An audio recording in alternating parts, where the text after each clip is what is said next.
মরতে হয় যাও, জান্নাত জাহান্নামের মাঝখানে একটা জায়গা আছে, জায়গাটার নাম হলো আরাফ। এই আরাফের মধ্যখানে যে দাঁড়া, ওখানে যে মালাকুল মউত কাঁপতে থাকবে। মালাকুল মউত বলবে, আল্লাহ সৃষ্টির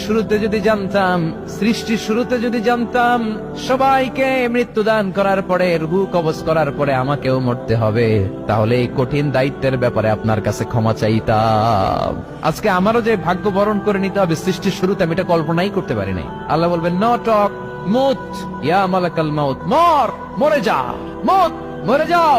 বলার সাথে সাথে মালাকুল মউত এক বিকট চিৎকার হাঁকিয়ে মরে যাবে। মালাকুল মউতের চিৎকারটা সেদিন এত ভয়ঙ্কর হবে, বিষ্ণু ইসলাম বলেন, ওই চিৎকারের আওয়াজ যদি পৃথিবীর মানুষেরা কান দিয়ে শুনতে পেত, তাহলে কিয়ামত সংগঠিত হওয়ার জন্য আলাদা করে ইসরাফিলের সিংহার প্রয়োজন হতো না। ওই চিৎকারের আওয়াজে প্রতিটা মানুষ কানের পর্দা ফেটে ওই জায়গায় লাশ হয়ে পড়ে যেত। এবার ডানে বায়ে সামনে পেছনে উপরে নিচে কেউ নাই, একজন ছাড়া। জোরে বলতে হবে, তিনি কে?